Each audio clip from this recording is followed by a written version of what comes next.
Hi everyone, Shirtlad here. A while ago I touched on the game Gundam Memories-Tatakai no Kioku, which is a pretty fun PSP action game whose combo structure takes after the Dynasty Warriors Gundam games. However, in place of large fields, teeming with countless foes, this is a bit more scaled down affair, taking place in zero gravity, or in the case of the game's other stages, in midair. It's a lot more arcadey as well. Regardless, what I do want to elaborate on today is the game's combat, specifically guard breaks. You see, in Gundam Memories, the basic combat loop is somewhat simple. The left bumper lets you lock on, square lets you shoot stuff, triangle lets you bludgeon stuff, you block with circle, boost with cross, and if you want to get some attack variety, you can chain some attacks together into unique combo moves. You start with 1 or up to 3 units that you can switch between at will using select and the bumpers. Simple, yet somewhat effective.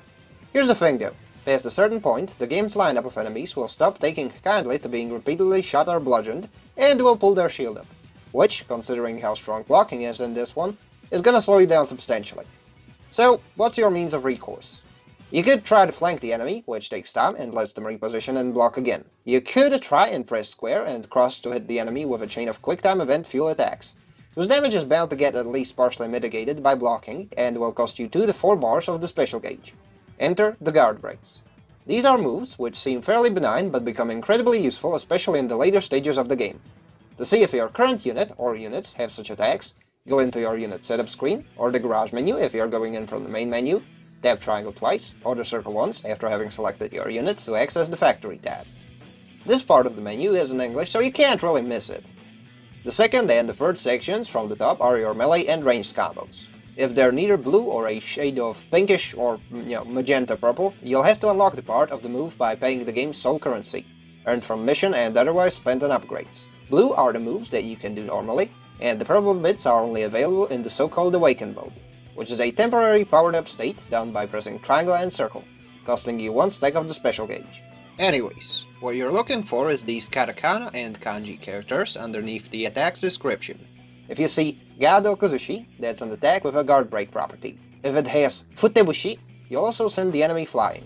Hitting an enemy with a guard break will not only force the enemy to drop their block, it will also stun them for a bit, allowing for a follow-up attack. The ideal case for guard breaks, especially when leaning into the more melee-focused setups, is an attack with just the guard break property.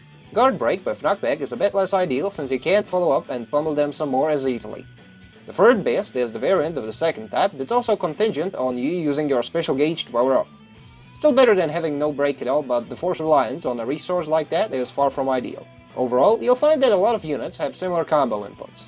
Hence, I made a handy chart for every input combination that will result in attack with a guard break property. It's admittedly a long list since there's like 60 or so units in the game. There's also an option to practice these moves listed as training in the menus, which might come in handy. I'd be remiss not to point out that some units flat out cannot guard break, or may require the Awaken mode to be active in order to access their guard break options. The ones without a single guard break are the O Gundam, Arsh Gundam, both 4 Simples variants, Gadissa, Blast Impulse, Leopard Gundam Destroy, Heavy Arm Sky from Endless Waltz, the old RX-78-2 Gundam, the O, F-90S type, as well as the Blue Destiny units 2 and 3. The ones dependent on special gauge stacks are the Raphael Gundam, Gundam Zbanya, Sheridan, Strike Freedom, Infinite Justice, the Akatsuki, Legend Gundam, and the Gundam Unicorn.